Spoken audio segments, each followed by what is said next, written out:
आपण आहोत बाबासाहेब महाराज यांच्या यात्रेमध्ये आणि यात्रेमध्ये आपण एक आगळा वेगळा स्टॉल पाहत आहोत। असं वाटते की हा स्टॉल कदाचित पुण्यातला आहे, कारण की एक म्हणजे स्टॉलवरती जी स्टॉल विक्रेता करणारी एक मुलगी आहे आणि मला अभिमान आहे की ती माझी विद्यार्थिनी आहे। म्हणजे हा स्टॉल फक्त आपल्याला पुण्यामध्ये पाहायला भेटते अशा प्रकारचे, परंतु आता सध्या आपल्याला या सेलू शहरामध्ये सुद्धा पाहायला भेटतं। तर आपण त्याच माझ्या विद्यार्थिनीसोबत ठिकाणी बातचीत करणार आहोत। तुझं काय नाव आहे? माझं नाव तक्षशिला गणेश मुळे।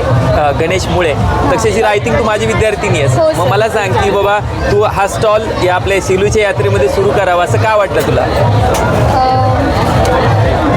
म्हणजे आपण पाहिलं असेल ना, तर मुली या प्रकारचे डेअर करत नाहीत। मोस्टली सेलूसारख्या शहरामधल्या मुली ब्युटी पार्लर असेल, मेहंदीचा क्लास असेल किंवा मेकअप आर्टिस्ट एवढंच काम करू शकतात, पण या असं रस्त्यावरती एका यात्रेमध्ये आपण असा स्टॉल सुरू करावा असं का वाटलं तुला? सर, कारण मी जर रस्त्यावर उतरले किंवा माझ्याकडून अनेक लेडीज इन्स्पिरेशन घेतील, तर त्या पण म्हणजे खूप काही जणांचा इच्छा असते की बिझनेस करावा, पण सहजासहज जेंट्सच करतात, लेडीज कोणी करत नाही। आणि कोणी ना कोणी जर स्टार्टअप केला तर त्यामध्ये सर्वजण मग हळूहळू उतरायला स्टार्ट होतात। अगदी बरोबर। आता दुसरी महत्त्वाची गोष्ट, आय थिंक तू जॉब सुद्धा करतेस, तर कुठे जॉब करतेस आणि कसं? सर, माहितीची कंपनी कोहिनूर रोप्समध्ये। प्रश्न होता की तू कोहिनूरमध्ये सुद्धा जॉब करतेस, मग तो जॉब आणि हे नवीन स्टॉल सुरू केला, त्या दोन्हींचा समन्वय कसं करतेस?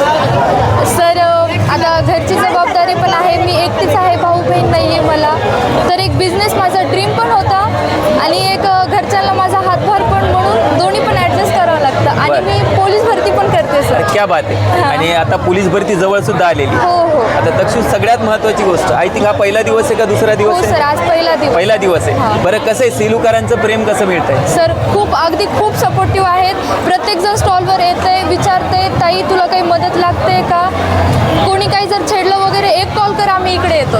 बिलकुल। आणि तक्षू, तू जात असताना बघितलं असेल कितीतरी वयस्कर मुलं, म्हणजे वयस्कर व्यक्ती असतील किंवा आजी असतील, ते तुला असं करतायत इन द सेन्स ते तुझ्यावरती प्रेम आहे लोकांचं, आणि लोकांना छान वाटतंय की तुझ्यासारख्या मुलीने असं एक छोटं कवना स्टार्टअप सुरू केलेलं आहे। तर सेलूकर मधल्या ज्या तरुण तुझ्यासारख्या भगिनी आहेत, तर त्यांना काय सांगशील?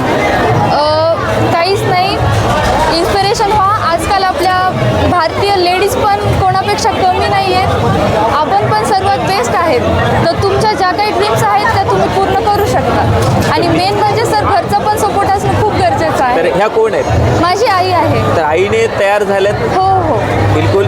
तर सेलूकरांना सुद्धा विनंती आहे की आपण बाबासाहेब महाराजांच्या यात्रेमध्ये आपला तक्षूज, आय थिंक तक्षूज पोटॅटो ट्विस्ट नावाचं एक छोटंसं फ्रेंच फ्राईज पण आहेत, एक छोटंसं स्टार्टअप आपल्या बहिणीने या ठिकाणी सुरू केलं आहे। तर सेलूकरांना सुद्धा विनंती आहे की आपल्या सेलूची एक मुलगी, आपली बहीण एक छोटंसं काहीतरी सुरू करण्याचा प्रयत्न करते, तर आपण सगळ्यांनी तिला भरभरून या ठिकाणी प्रतिसाद द्यायचा आहे। आणि त्याचबरोबर माझ्या सेलूतल्या तमाम बहिणींना सुद्धा विनंती आहे की अशा एका आपल्या ताईचा आदर्श समोर ठेवून आपण सुद्धा काही ना काहीतरी करण्याचा प्रयत्न करायचा आहे। आणि सेलूकर निश्चितच मनापासून प्रेम देतील आणि आपल्याला सहकार्य करतील अशी अपेक्षा ठेवूयात।